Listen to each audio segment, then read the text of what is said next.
Nesse dia aí, foi de fato uma dor na alma. A minha alma não gritava, eu não tinha mais, não fazia sentido nenhum a minha vida. Minha sogra, na época, ela era uma mãe dos encostos e nesse momento ela já estava cuidando espiritualmente das nossas cabeças, né? E eu comecei a colocar roupa, aonde eu comecei a incorporar, a receber as entidades e me dedicava, comecei a sacrificar e eu não tinha problema nenhum em sacrificar, sabe? Todo mês, né, valores sacrificava, ia para as cachoeiras, né, ia para as matas. Eu sempre estava junto, sacrificando junto com eles. A minha casa, de fato, servia a eles. A gente colocava toda a força. Era realmente tudo que eles falavam a gente fazia. Mas dentro de casa a gente não via resultado. Porque a nossa vida era uma vida totalmente destruída. Era uma vida onde meus pais sempre estavam bebendo, era discussão. Eu lembro que eu tinha crise de ansiedade e eu me consultava com os encostos e perguntava: eu tô chorando, eu às vezes choro, não sei nem porquê, e eles falavam: vai passar. Mas não me davam uma solução. Materialmente, a gente tinha tudo. A gente viajava, a gente tinha coisas materiais, mas a nossa paz não existia. A gente não dormia, a gente não tinha tranquilidade dentro de casa. Mas o que eles faziam acreditar que se estava ruim com eles, poderia ficar pior. pior sem eles. Então a gente acabava que a gente ficava amarrado ali. A Era gente uma entendia prisão. que era bem pior se não tivesse com eles, porque ali eles estariam cuidando da gente, cuidando da nossa cabeça. Por mais que a gente tinha material, era uma vida frustrada. A minha mãe na depressão, os meus pais brigando, era uma vida totalmente destruída. E chegou um ponto que a nossa família estava desfeita, todos estavam lá, mas não tinha mais família. Eu já não tinha uma relação de marido e mulher com meu esposo. A minha filha já estava totalmente distante. Meu filho já saiu de casa porque aí entrou as drogas. Né? A gente começou a se drogar dentro de casa. Eu e meu ex-marido se trancava dentro do quarto e aí aquela casa ficou só 2 pessoas usando drogas. Meus pais começaram a usar droga, então eles começaram a perder o controle. A agressão do meu pai começou ainda maior com a minha mãe. A minha mãe já estava totalmente cega, ela não conseguia ter o controle de mais nada. E chegou ao ponto que eu virei para minha mãe e falei: vamos embora daqui. Ele vai te matar, vamos embora, vamos sair daqui. E na primeira oportunidade que meu pai saiu, entrou dentro do quarto, a gente saiu com a roupa do corpo, sem olhar para trás. Eu só vivia chorando, eu tinha crises de ansiedades, eu tinha aqueles picos de choro que eu parava de chorar quando eu começava já a ter, né, já quase, né, passando mal. Quando eu parava, eu conseguia parar de chorar. Então era uma coisa assim. Fazia uso de remédios. Tomava remédio antidepressivo, ansiolíticos, ou então tomava muito remédio para dormir, às vezes 2, 3 comprimidos para poder conseguir dormir. Então era uma coisa assim muito forte, né? A depressão, durante muito tempo, ela ficou mascarada pelo uso da droga. Porque enquanto estava ali o combustível, né, usando esse combustível que era a droga, eu ainda estava ali reagindo. Quando eu fui morar, eu e ela, né, que ficou mais calmo, e aí eu lembro que a maioria das vezes que eu estava em casa, eu estava deitada. Então era uma coisa assim muito forte, né? E aí algumas vezes, quando eu parei de tomar os remédios, voltei a usar drogas. Comecei a beber. E nisso que ela ficava em casa e voltava, muitas das vezes o que acontecia? Eu roubava ela, né? Porque eu já não estava trabalhando. A depressão, muitas vezes eu não ia trabalhar, acabei sendo demitida e eu já não tinha dinheiro nem para comprar drogas, nem para comprar comida. E muitas das vezes ela chegava em casa no dia que ela recebia, ela escondia o dinheiro. Quando eu cheguei à conclusão que quem tinha pego meu dinheiro tinha sido a minha mãe, foi a minha maior decepção. Quando eu me relacionei com uma pessoa, ela era afastada da igreja.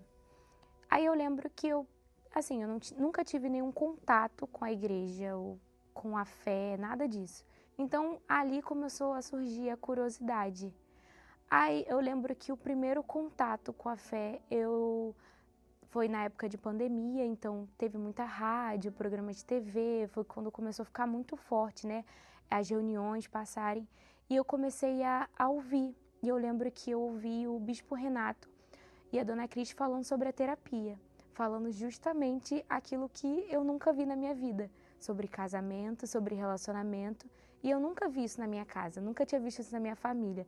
Então aquilo foi como, assim, tivesse aberto os meus olhos. Tudo que eu busquei a vida toda, na primeira reunião, Deus já tinha me dado, sabe, uma amostra grátis. Eu já tinha ficado muito feliz na primeira reunião. Eu saí tão feliz, aí eu falei, não, eu preciso voltar. Aí eu lembro que na segunda semana eu falei, eu preciso me batizar. Eu já tinha largado tudo. Porque eu não tive dificuldade de obedecer, porque eu já sacrificava. Eu via minha família sacrificar todos esses anos, só que no altar errado. Então, tudo que o altar falava, tudo que o pastor falava, eu fiz. Então, com 2 semanas eu me batizei e com 3 meses eu recebi o Espírito Santo.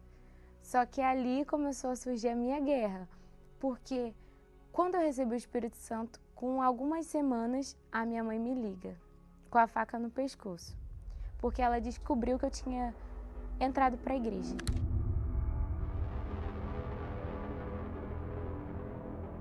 Eu me lembro perfeitamente, assim, desse dia, né? Eu estava muito deprimida.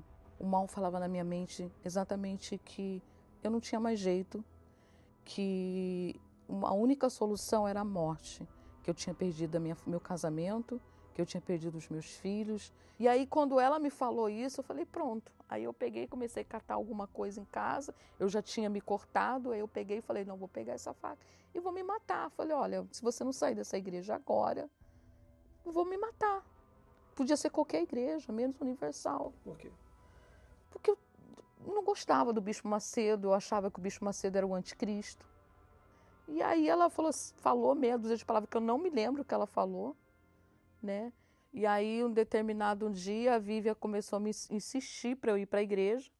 E aí, esse vamos, soou para mim como uma atenção. Vou lá, vou com ela, né? Mas esse vou com ela, tipo, aí eu comecei a rodar outras igrejas, outras denominações, para falar, eu vou conseguir uma igreja boa e vou tirar ela da Universal, né? Eu ficava durante o dia pesquisando na internet coisas. E às vezes, pastor, ela ia assistir o culto, aí quando chegava a noite, ela me mandava fake news. Ela falava, tá bom, meu Deus, tá dando certo. Pelo menos ela foi. Foi um ano, né? Durante um ano eu fiquei indo na igreja para tirar minha filha da igreja. Mas houve um dia, né, que eu de fato entendi. A palavra ela realmente entrou dentro de mim de uma maneira que eu entendi, né? Eu cheguei na igreja e ouvi o pastor pregando de uma forma que eu entendi que eu precisava me entregar. Eu tinha ouvido falar do Espírito Santo, né? E que se eu não entendesse que eu precisava me entregar e ter esse encontro com Deus, que ia ser questão de tempo, que eu voltaria àquele inferno que eu saí, né? Porque até então eu já tinha deixado de fazer algumas coisas, né? E eu já tinha sentido uma pequena paz, mas que eu podia receber mais do que aquilo, né? E foi quando eu comecei a buscar, né? E aí foi quando eu deixei no altar tudo, as drogas, né? O meu desejo de usar droga, o meu maço de cigarro, deixei uma bolsa de remédios, né? Remédios de depressão, né? Antissolítico, remédio para dormir, depressivos, tudo eu deixei lá no altar.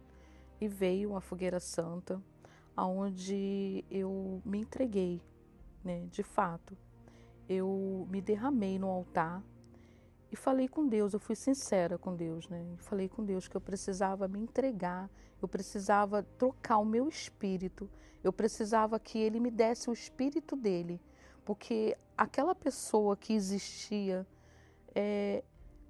precisava ser mudada, sabe? Então eu botei toda a minha força, tudo que eu acreditava eu coloquei ali naquele altar.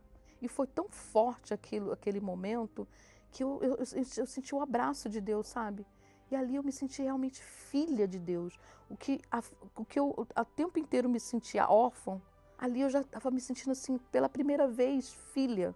Sabe, com a certeza que Deus era comigo e eu queria sair dali falando para todo mundo que eu era filha de Deus e que tudo que eu tinha vivido naqueles 48 anos, sabe, que aquilo tudo não existia, que agora eu fazia parte de algo muito maior.